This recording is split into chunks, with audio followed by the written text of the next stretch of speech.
নতুন জালিম রূপে আবির্ভূত হয়েছে, বললেন তারেক রহমান। পরিবারতন্ত্র নয়, 18 কোটি মানুষের বিজয় চাই জামায়াত, বলেছেন দলটির আমির। ছুটির দিনে জমজমাট সারা দেশের নির্বাচনী প্রচারণা। জামায়াত আমিরের এক্স আইডি হ্যাকে জড়িত বঙ্গভবনের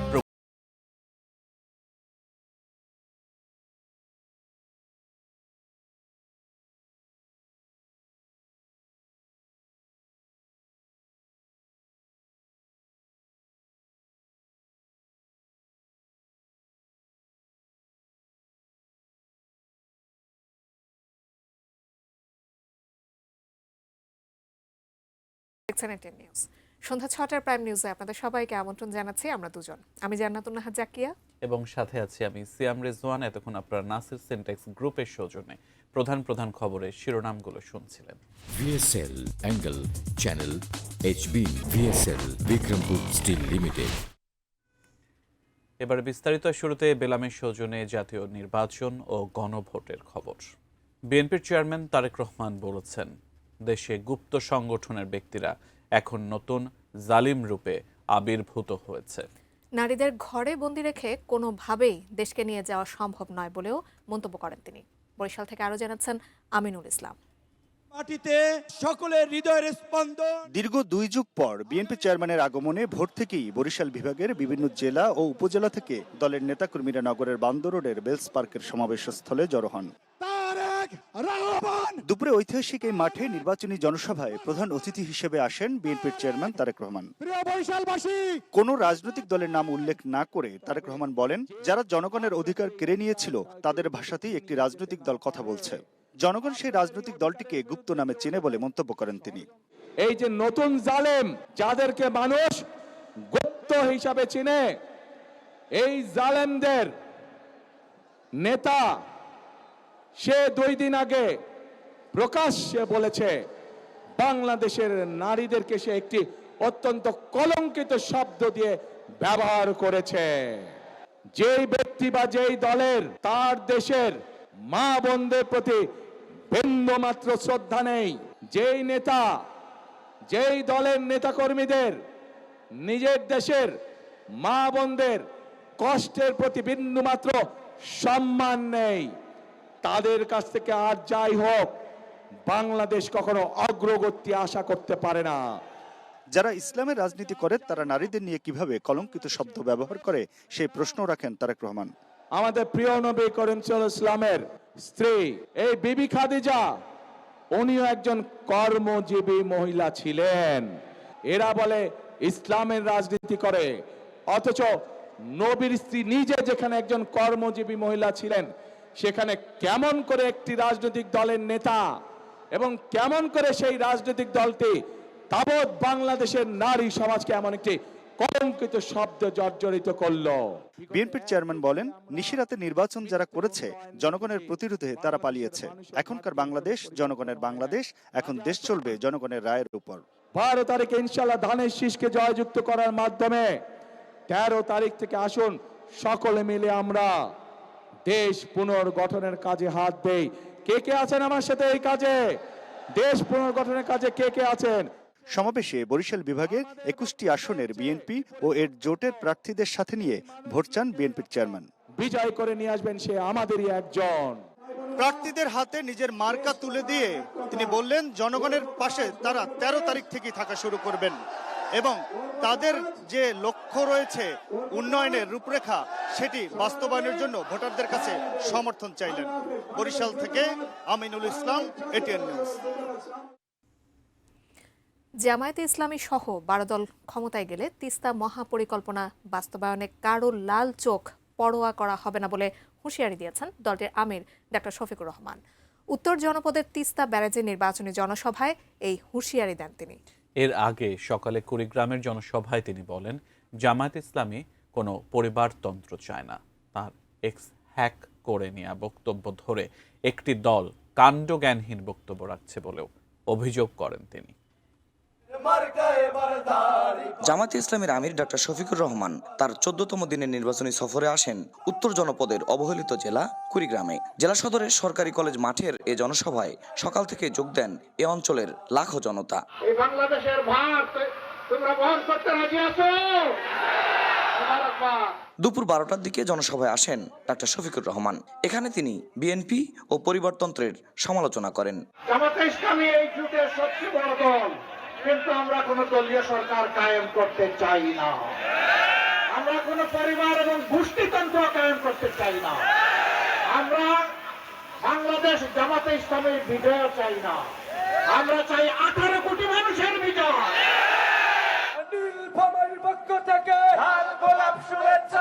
পরে হেলিকপ্টারে করে তিস্তাবারেজ এলাকার জনসভায় অপেক্ষমান নীলফামারী ও লালমনিরহাটের লাখো মানুষের জনসভায় আসেন জামায়াতে ইসলামীর আমির। বলেন, ক্ষমতায় গেলে যে কোনো মূল্যে তিস্তা মহাপরিকল্পনা বাস্তবায়ন হবে। এই বাংলাদেশকে আগামীতে আর আমরা বিভক্ত করতে দিব না ইনশাআল্লাহ। জাতিকে পরস্পরের বিরুদ্ধে লাগিয়ে এরা জাতির সম্পদ চুরি করেছে, ডাকাতি করেছে, লুণ্ঠন করেছে, মানুষের উপর ফ্যাসিবাদ দফায় দফায় চাপিয়ে দিয়েছে। ডক্টর শফিকুর রহমান বলেন, যারা দুঃসময়ে দেশ ছেড়ে পালিয়ে যায় তারা কখনোই জনগণের বন্ধু নয়। এই মতলববাজ রাজনীতির এখন কবর রচনার সুযোগ এসেছে। 12 তারিখের এই নির্বাচন কোনো সাধারণ নির্বাচন না। স্বাধীনতার পর থেকে 54টি বছর যারা জাতির সাথে ধোঁকাবাজি করেছে, বিশ্বাসঘাতকতা করেছে, বেইমানি করেছে, এদেরকে লাল কার্ড দেখানোর নির্বাচন। রাজনীতির নাম চাঁদাবাজি নয়, রাজনীতির নাম দুর্নীতি নয়, রাজনীতির নাম মামলাবাজি নয়, রাজনীতির নাম মানুষকে কষ্ট দেওয়া নয়, রাজনীতির নাম আমার মায়ের গায়ে হাত দেওয়া নয়। সব জনসভায় হ্যাঁ ভোটের পক্ষে জোয়ার সৃষ্টির আহ্বান জানান জামায়াতে ইসলামীর আমির। এ সময় তিনি দাঁড়িপাল্লা প্রতীক তুলে দেন দলের প্রার্থীদের হাতে। ইনশাআল্লাহ 12 তারিখ সারাদিন উত্তরের লাইফ লাইন তিস্তা পারের এই মানুষগুলোর কাছে তিস্তা মানে অর্থনীতি, তিস্তা মানে রাজনীতি, তিস্তা মানে কৃষি। সেখানে জামায়াতে ইসলামের আমির ডক্টর শফিকুর রহমানের সফর। শুরু থেকেই তিনি বলছেন, এই অঞ্চলে সবার আগে তিনি বাঁচাবেন নদীগুলোকে। তিস্তাপাড়ের মানুষ বলছেন, নদী যে দল বাঁচাবে সেই দলের পক্ষেই এই অঞ্চলের বেশিরভাগ মানুষ তাদের রায়টা দিতে চান। উত্তরের তিস্তাপাড় থেকে ফেরদৌস রহমান, এটিএন নিউজ। ত্রয়োদশ জাতীয় সংসদ নির্বাচন উপলক্ষে নির্বাচনী ইশতেহার প্রকাশ করবে বাংলাদেশ জামায়াত ইসলামী। রাজধানীর বনানীর হোটেল শেরাটনে এই আয়োজনের শেষ মুহূর্তের প্রস্তুতি চলছে। দর্শক, এই প্রস্তুতি সম্পর্কে জানতে আমরা এই মুহূর্তে যুক্ত হব আমাদের সহকর্মী মোহাম্মদ সোহাগ বিশ্বাসের সাথে। সোহাগ, আমরা ইতিমধ্যে দেখেছি যে জামায়াতে ইসলামী তাদের বেশ কিছু পলিসি প্রকাশ করেছে এর আগে, এবং এখন তারা ইশতেহার প্রকাশ করতে যাচ্ছে। নিশ্চয়ই সর্বোপরি প্রস্তুতি নিয়ে আমাদেরকে জানাবেন। করা হবে জামায়াত ইসলামের নির্বাচনী ইশতেহার, এবং দলটির আমির ডক্টর শফিকুর রহমান তিনি এই নির্বাচনী ইশতেহার ঘোষণা করবেন। জানেন যে জামায়াতের আমির এর মধ্যে উত্তরবঙ্গ সফরে ছিলেন দিনব্যাপী। তিনি উত্তরবঙ্গ সফর শেষে এই যে ইশতেহার অনুষ্ঠান, সেই ইশতেহার অনুষ্ঠানে যোগ দিয়ে নিজেই এই ইশতেহার ঘোষণা করবেন। আমরা বিভিন্ন ব্যক্তিবর্গের সাথে কথা বলবার চেষ্টা করেছি, জানবার চেষ্টা করেছি যে জামায়াত ইসলামের এই ইশতেহারে মূলত কি থাকতে পারে। আমরা যতটুকু জেনেছি যে এই জামায়াত ইসলামের ইশতেহারে জুলাই বিপ্লবের আকাঙ্ক্ষায় একটি বৈষম্যহীন, শক্তিশালী ও মানবিক বাংলাদেশ গড়বার প্রত্যয় তারা ব্যক্ত করেছেন, এবং সেই জায়গা থেকে তারা বলছেন যে আত্মনির্ভরশীল বা আত্মনির্ভরতার পথে নিজ পায়ে দাঁড়ানোর প্রত্যয় থাকবে তাদের ইশতেহারে। এই ইশতেহারে থাকবে টেকসই অর্থনৈতিক উন্নয়ন ও ব্যাপক ভিত্তিতে কর্মসংস্থান কিভাবে বৃদ্ধি করা যায় সেই কর্মসংস্থানের বিষয়গুলো থাকবে। স্বনির্ভর কৃষি ও প্রকৃতির স্বাভাবিক বিকাশের মাধ্যমে পরিবেশ বান্ধব উন্নয়ন যে বিষয়টি, সেটি এই ইশতেহারে বিশেষভাবে উল্লেখ করা হয়েছে। এবং সবথেকে বড় বিষয় হচ্ছে এই ইশতেহারে সবার জন্য অন্তর্ভুক্তিমূলক একটি রাষ্ট্র গঠনের কথা জামায়াতের আমির বলবেন এবং তিনি ঘোষণা করবেন। একই সাথে যুবকদের নেতৃত্বে প্রযুক্তির যে বিপ্লব এবং সমৃদ্ধ বাংলাদেশ, তাদের বিশেষ করে যুবকদের কর্মসংস্থান সহ নানা বিষয়গুলো এই ইশতেহারে উল্লেখ থাকবে। একই সাথে নারীর ক্ষমতায়ন এবং নারীর নিরাপত্তার বিষয়গুলো এই ইশতেহারে উল্লেখ করা হবে এমনটি জানানো হয়েছে। সমন্বিত অবকাঠামোগত উন্নয়ন এবং রাষ্ট্রের উন্নয়ন, সেই বিষয়গুলো যাতে আসে সেটি এবারের ইশতেহারে জামাত ইসলামের উল্লেখ থাকবেন। মানব সম্পদ ও জনজীবনের মৌলিক মান উন্নয়ন কীভাবে ঘটানো যায় সেটিও তাদের ইশতেহারে তারা উল্লেখ করবার কথা রয়েছে। মূলত জামাত ইসলামের এই ইশতেহারে নতুনভাবে কিভাবে এই ফেসিবাদ মুক্ত একটি বাংলাদেশকে নতুনভাবে কিভাবে গড়ে তোলা যায় সেই নতুনভাবে গড়ে তোলার পুরো প্রত্যয় তারা ব্যক্ত করছেন। একইভাবে তারা নতুন বাংলাদেশ বিনির্মাণের যে স্বপ্ন দেখছেন সেই স্বপ্নগুলোই জামাতে ইসলামের আমির ডক্টর শফিকুর রহমান আজকে আনুষ্ঠানিকভাবে তাদের যে নির্বাচনী ইশতেহার সেই ইশতেহারের মাধ্যমে ঘোষণা করবেন। ধন্যবাদ সোহাগ আপনাকে, আপনি সেখানে থাকুন। নিশ্চয়ই ইশতেহার প্রকাশের পর আমরা আবারও আপনার সঙ্গে সংযুক্ত হব। দর্শক, বাংলাদেশ জামাত ইসলামের নির্বাচনী ইশতেহার প্রকাশ সম্পর্কে বিস্তারিত জানাতে সহকর্মী সোহাগ বিশ্বাস আমাদের সঙ্গে সংযুক্ত হয়েছিলেন। পরের খবরে যাচ্ছি। আরপিওর 17 অনুচ্ছেদ অনুযায়ী শেরপুর 3 আসনের নির্বাচন স্থগিত করা হয়েছে বলে জানিয়েছেন নির্বাচন কমিশনার আব্দুর রহমানুল মাসুদ। দুপুরে নির্বাচন কমিশন ইসি সচিবালয়ে সাংবাদিকদের সাথে ব্রিফিংয়ে তিনি বলেন, 12 ফেব্রুয়ারির আগে নতুন তফসিল দেওয়ার কোনো সুযোগ নেই। পরবর্তীতে কমপক্ষে 15 দিন সময় দিয়ে নির্বাচনের আয়োজন করা হবে। আব্দুর রহমানুল মাসুদ জানান, বিভিন্ন আসনে প্রার্থীদের আচরণবিধি ভঙ্গের কারণে ব্যবস্থা নেওয়া হচ্ছে। নির্বাচনের সাথে সংশ্লিষ্ট কেউ অনিয়ম করলে তাদের বিরুদ্ধেও ব্যবস্থা নেবে কমিশন। একটি সুষ্ঠু নির্বাচনের জন্য সকল রাজনৈতিক দলের সহযোগিতা প্রত্যাশা করেন তিনি। বলেন, এখন পর্যন্ত নির্বাচনের পরিবেশ ভালো রয়েছে। আমরা মনে করি নির্বাচনী পরিবেশ যথেষ্ট ভালো আছে, তুলনামূলকভাবে ভালো আছে। তো অবশ্যই বলবো, তো আমরা সকল রাজনৈতিক দলের কর্মী, তাদের নেতৃত্বের নিকট এবং সংশ্লিষ্ট সকলের নিকট আমরা আবেদন জানাই যে তারাও একটা সুষ্ঠু সুন্দর নির্বাচনী পরিবেশ বজায় রাখার জন্য তারাও আমাদেরকে সহযোগিতা করবে। দেশের অর্থনৈতিক অবস্থা এবং জনগণের আকাঙ্ক্ষা এক জটিল অবস্থায় রয়েছে মন্তব্য করে সেই চ্যালেঞ্জ মোকাবেলায় যোগ্য ও অভিজ্ঞ প্রার্থীদের ভোট দেবার আহ্বান জানিয়েছেন বিএনপি স্থায়ী কমিটির সদস্য ও নির্বাচন পরিচালনা কমিটির প্রধান নজরুল ইসলাম খান। সাংবাদিকদের সংগঠন RFEDর সদস্যদের সাথে মতবিনিময় সভায় তিনি একথা বলেন।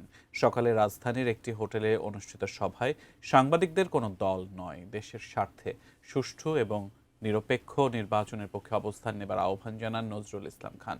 কিন্তু একটি দল সেই চেষ্টা করছে বলে উদ্বোধনী বক্তৃতায় বিএনপির জ্যেষ্ঠ যুগ্ম মহাসচিব রুহুল কবির রিজভী বলেন, অন্যায়ভাবে ভোটে জেতার চেষ্টা নৈতিক কাজ নয়, কিন্তু একটি দল সে চেষ্টাই করছে। অতীতের নির্বাচন কমিশনগুলো সরকারের আজ্ঞাবহ ছিল বলেও অভিযোগ করেন তিনি। স্বৈরাচার বিরোধী আন্দোলনের 90-এর গণঅভ্যুত্থানের পরে যে সরকার, তাদের জন্য চ্যালেঞ্জ ছিল, বিভিন্ন সময়ে এই চ্যালেঞ্জ ছিল, কিন্তু এবারের চ্যালেঞ্জ সম্ভবত আরো বেশি জটিল, আরো বেশি কঠিন। এরকম একটা চ্যালেঞ্জ মোকাবেলার জন্য যোগ্য মানুষদের নির্বাচিত করা, যোগ্য মানুষদের হাতে দায়িত্ব দেওয়াটা খুবই গুরুত্বপূর্ণ। বিএনপির চেয়ারম্যান তারেক রহমানের স্ত্রী ও বিশিষ্ট চিকিৎসক জুবাইদা রহমান বলেছেন, মেধাভিত্তিক চাকরি, জনগণের অধিকার, সমতা ও সুবিচার উপহার দিতে চায় বিএনপি। সুষ্ঠু পরিকল্পনার মাধ্যমে দেশের সমস্যার সমাধান সম্ভব বলে মনে করেন তিনি। বিকেলে রাজধানীর হাতিরঝিলে জাতীয়তাবাদী পেশাজীবীদের আয়োজনে এক অনুষ্ঠানে ডাক্তার জুবাইদা এসব কথা বলেন। এখন আমাদের গৌরবের নতুন সূর্যোদয়। আমরা বলি, আমার আগে আমরা, আমাদের আগে দেশ, ক্ষমতার আগে জনতা, সবার আগে বাংলাদেশ। আমরা সকলকে দিতে চাই শ্রমের মর্যাদা, মেধার মূল্যায়ন, মেধাভিত্তিক চাকরি এবং অধিকার, সুবিচার, শোষণের আগে অধিকার। আমরা এমন একটি সমাজ, এমন একটি রাষ্ট্র উপহার দিতে চাই। সন্ধ্যা 6টার প্রাইম নিউজ দেখছেন, বিরতিতে যাচ্ছে, আমাদের সাথেই থাকবেন।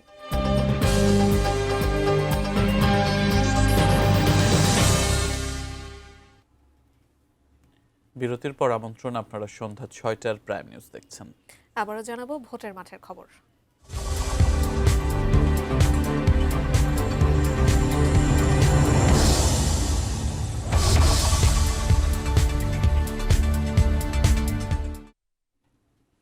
জাতীয় সংসদ নির্বাচনের আর মাত্র কয়েকদিন বাকি। প্রচারণার শেষ সপ্তাহে এসে ঢাকায় নির্বাচনী প্রচার তুঙ্গে। উত্তর থেকে দক্ষিণ রাজপথ, অলিগলি, ঘরে ঘরে ছুটছেন প্রার্থীরা। উন্নয়ন, কর্মসংস্থান আর নাগরিক সেবার প্রতিশ্রুতির ফুলঝুরি তাদের কণ্ঠে। বিস্তারিত জানাচ্ছেন সহকর্মী শেখর আজাদ। আর মাত্র 7 দিনের মতো সময়, শেষ মুহূর্তে ভোটারদের মন জয়ের চেষ্টা তীব্র হয়েছে প্রার্থীদের মধ্যে। ঢাকা 18 আসনে বিএনপি মনোনীত প্রার্থী SM জাহাঙ্গীর হোসেন বুধবার গণসংযোগ করেন তার নির্বাচনী এলাকা দক্ষিণখানে। জনগণ চাচ্ছে তাদের প্রত্যাশিত প্রার্থীকে ভোট দিবে, প্রত্যাশিত মার্কায় ভোট দিবে এবং জনকল্যাণে যারা কাজ করে তাদের সাথেই থাকবে। এই যাবৎকালে আমরা দীর্ঘদিন রাজনীতি করি। বিএনপি যখন ক্ষমতা ছিল তখন আমরা এলাকার ব্যাপক ডেভেলপমেন্ট করেছি এবং সেই প্রত্যাশা থেকে মানুষ আশা করছে আগামী 12 তারিখ বিএনপি ভোট দিবে এবং বিএনপি জনগণের কল্যাণে কাজ করবে। গণসংযোগ, উঠান বৈঠক আর ছোট ছোট সমাবেশে ব্যস্ত সময় পার করছেন একই আসনের এনসিপি মনোনীত প্রার্থী আরিফুল ইসলাম। এখানে গুরুত্ব পাচ্ছে যানজট, জলাবদ্ধতা আর বাসযোগ্য শহরের প্রশ্ন। ঢাকা 18 আসন বললে আপনাদের সামনে উত্তরা মডেল টাউন ভেসে ওঠে, কিন্তু আসলে ঢাকা 18 উত্তরা মডেল না। আপনি ওই যে হেঁটে আসছেন, পুরা রাস্তা খানাখন্দ, জরাজীর্ণ। দ্বিতীয়ত, এখানকার যে সিটি কর্পোরেশন অন্তর্ভুক্ত থাকলে বিদ্যুৎ, গ্যাস, পানির সেবা, সেই জায়গার গ্যাস নাই। শেষ সপ্তাহের এই প্রচার ও জনসংযোগ ঠিক করে দিতে পারে ঢাকার ভোটের হিসাব। প্রতিশ্রুতি আর প্রত্যাশার মাঝে কার হাতে যাবে ঢাকা 18 নেতৃত্ব, সেই সিদ্ধান্ত দেবেন ভোটাররাই। Shekhar Azad, ATN news, Dhaka.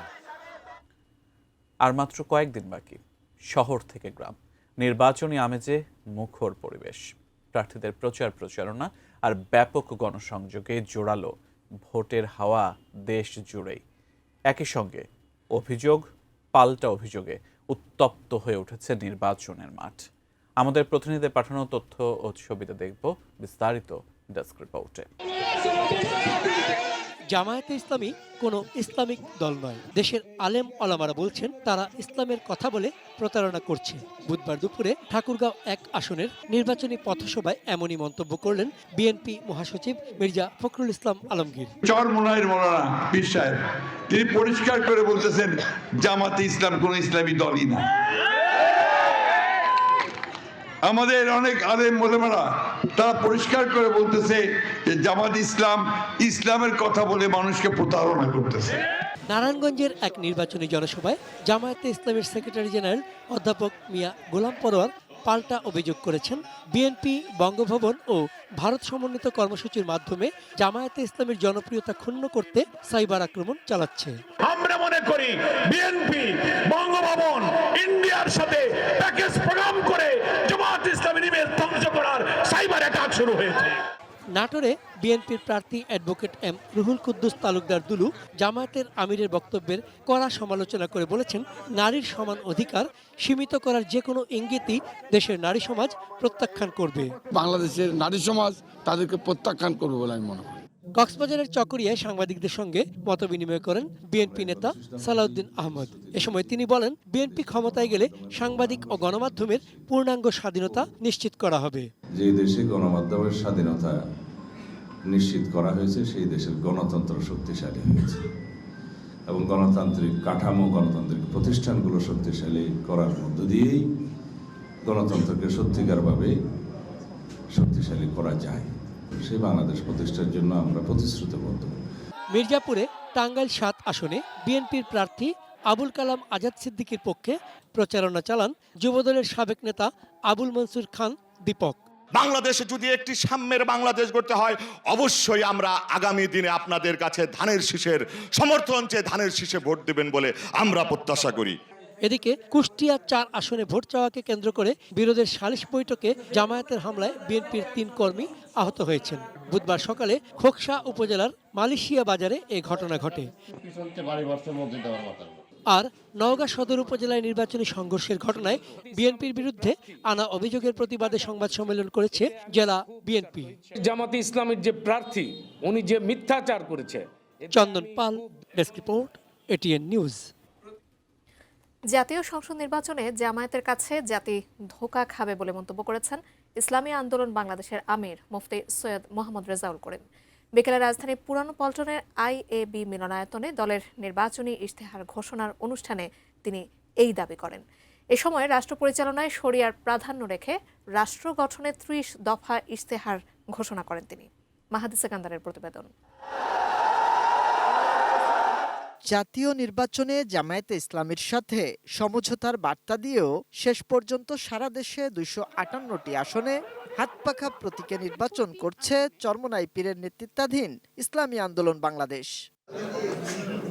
বুধবার রাজধানীর পুরানা পল্টনে ইসলামী আন্দোলনের নির্বাচনী ইশতেহার ঘোষণা শেষে দলটির আমির মুফতি সৈয়দ মোহাম্মদ রেজাউল করিম জানান, মার্কিন যুক্তরাষ্ট্রের সাথে জামায়াতের গোপন বৈঠকে ইসলামী আন্দোলনকে জঙ্গি হিসেবে উপস্থাপন করায় সম্ভব হয়নি নির্বাচনী জোট করা।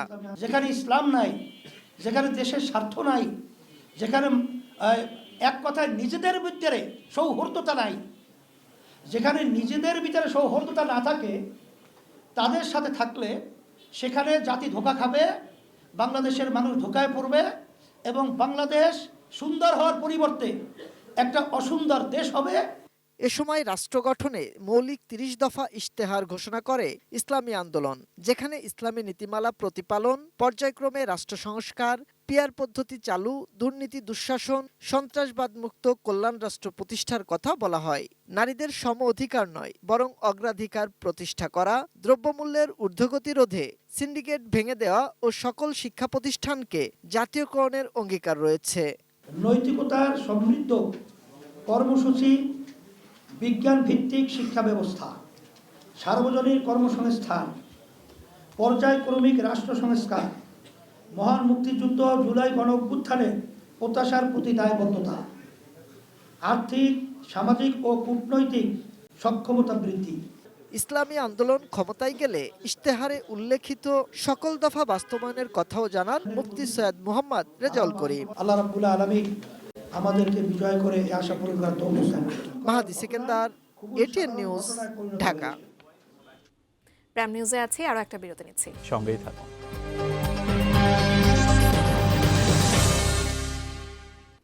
বিরতির পর আরো একবার আমন্ত্রণ সন্ধ্যা ৬টার প্রাইম নিউজে। এবারে বাণিজ্য সংবাদ, presented by Pubali bank PLC.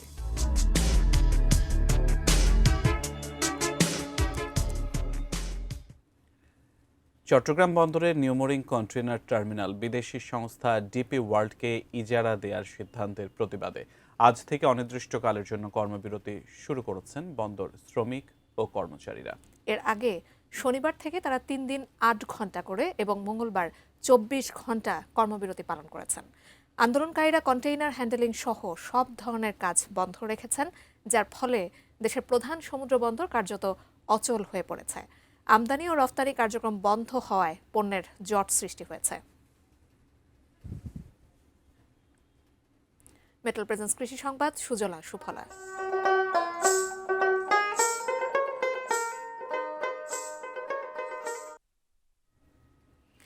উৎপাদন খরচ কম, স্বল্প সময়ে বেশি ফলন এবং বাজারে ভালো দাম পাওয়ায় কিশোরগঞ্জের কুলিয়ারচরে জনপ্রিয় হয়ে উঠেছে ফুলকপির চাষ।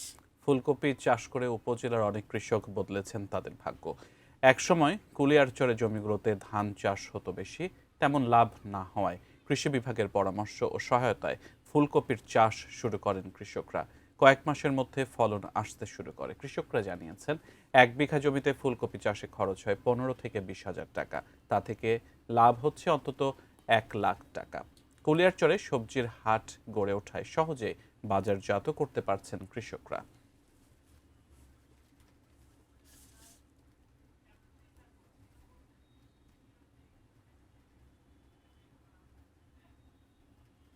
এবারে নিচ্ছি বাইজিৎ স্টিল বিরতি, এরপর আরো থাকছে।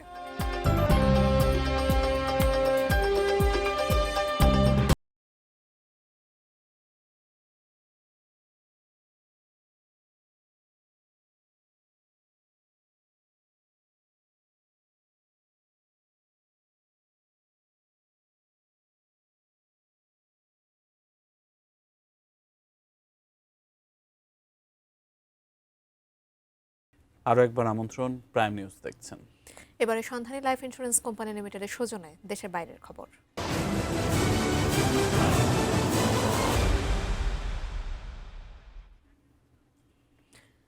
কুখ্যাত যৌন অপরাধী জেফ্রি অ্যাপস্টেইন সংক্রান্ত কয়েক হাজার নথি তাদের ওয়েবসাইট থেকে সরিয়ে নিয়েছে যুক্তরাষ্ট্রের বিচার বিভাগ। প্রকাশিত নথিতে ভুক্তভোগীদের পরিচয় ফাঁস হয়ে যাওয়ার অভিযোগ ওঠার পর এই সিদ্ধান্ত নেওয়া হয়। এক বিবৃতিতে মার্কিন বিচার বিভাগ জানায়, চিহ্নিত করা সব ফাইল ওয়েবসাইট থেকে সরিয়ে নেওয়া হয়েছে। এই ঘটনার জন্য কারিগরি বা মানবিক ত্রুটিকে দায়ী করা হয়।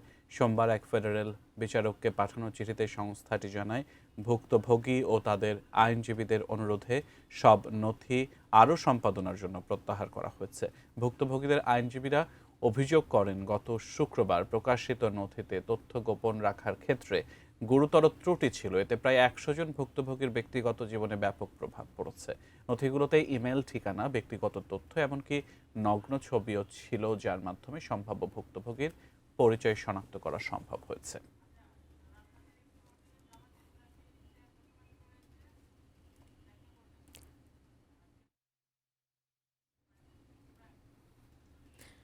দর্শক ত্রয়োদশ জাতীয় নির্বাচনকে সামনে রেখে রাজধানীর একটি হোটেলে বাংলাদেশ জামাতে ইসলামের ইশতেহার ঘোষণা শুরু হয়েছে। আমরা এখন সরাসরি চলে যাচ্ছি সেখানে। বাস্তবায়নের উপাদান খুঁজে পাবে, রাষ্ট্র তাকে সহযোগিতা করবে, সমাজ তাকে অভিনন্দিত করবে। স্বপ্ন ছিল একজন কৃষক সকাল থেকে সন্ধ্যা হাড় ভাঙা পরিশ্রম করবে দেশের মানুষের মুখে খাদ্য তুলে দেওয়ার জন্যে, কিন্তু এর বিনিময়ে সে একটুখানি সম্মান পাবে, একটুখানি স্বীকৃতি পাবে। কৃষিক্ষেত্রে সে সরকারের পক্ষ থেকে যৌক্তিক সহযোগিতা পাবে। একজন শ্রমিক যখন কলকারখানা, মিল, ফ্যাক্টরি, ইন্ডাস্ট্রিতে যাবে অথবা নিজের গায়ের সমস্ত শক্তি ব্যয় করে যানবাহন চালাবে কিংবা টানবে, সে সময়েও সমাজের কাছ থেকে তার শ্রমের সে স্বীকৃতি পাবে এবং সে একটুখানি সম্মান পাবে। সে তার ঘর থেকে বের হওয়ার পর আবার ঘরে ফিরে আসবে নিরাপত্তার সাথে। একজন শিক্ষক যখন তিনি তার সন্তান তুল্য ছাত্রীদেরকে শিক্ষা দেবেন, তখন তিনি তার মেধা উজাড় করে তাদেরকে দিবেন, বিনিময়ে তিনি যেমনটা কল্পনা করেন আগামীর বাংলাদেশ, সেরকম তার শিক্ষার্থীরা নিজেদেরকে গড়ে তুলবে। যারা ছাত্রছাত্রী তারা চিন্তা করেছে, আমরা মায়ের পেট থেকে জন্ম নিয়েছি, মা যতটুকু পারেন আমাদেরকে শিক্ষা দিয়েছেন, বাকি শিক্ষার পূর্ণতা আমি আমার আপন আঙ্গিনা শিক্ষা প্রতিষ্ঠানে খুঁজে পাব। দর্শক, বাংলাদেশ জামাতে ইসলামের পক্ষ থেকে ইশতেহার ঘোষণার অনুষ্ঠানে বক্তব্য রাখছিলেন জামাতের আমির ডাক্তার শফিকুর রহমান। আমরা আবারও যোগ দেব পরবর্তীতে সেখানে। এবার ইস্পাহান স্পোর্টস নিউজ জানাবো।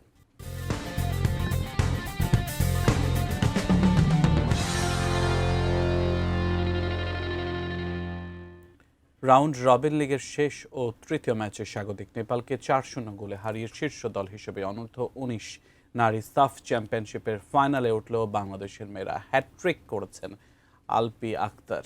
পোখারার রঙ্গশালায় ম্যাচের তৃতীয় মিনিটেই মীরা খাতুনের গোলে এগিয়ে যায় বাংলাদেশ অনূর্ধ্ব-19 নারী দল। প্রথমার্ধে যোগ করার সময়ে বদলি ফরওয়ার্ড আলপি আক্তারের গোলে ব্যবধান হয় দ্বিগুণ। বিরতির পর 67 ও 82 মিনিটে আরও 2 গোলে হ্যাটট্রিক পূরণ করেন আলপি। টানা তৃতীয় জয় নিয়ে মাঠ ছাড়ে দল। অর্পিতা বিশ্বাস না খেলায় এই ম্যাচে অধিনায়কত্ব করেন জয়নব বিবি। আগামী শনিবারে ফাইনালে ভারতের মুখোমুখি হবে বাংলাদেশ। দিনের প্রথম ম্যাচে ভারত ভুটানকে 8-0 গোলে হারিয়ে দ্বিতীয় সেরা দল হিসেবে ফাইনালে উঠেছে। সর্বশেষ 2024 সালে ঢাকায় অনূর্ধ্ব-19 সাফ চ্যাম্পিয়নশিপ ফাইনাল ট্রাই ব্রেকারের নিষ্পত্তি না হওয়ায় বাংলাদেশ ভারত দুই দলকে যৌথ চ্যাম্পিয়ন ঘোষণা করা হয়। দর্শক, এ ছিল সন্ধ্যা 6টার প্রাইম নিউজ থেকে সর্বশেষ। এতক্ষণ সাথে থাকার জন্য ধন্যবাদ।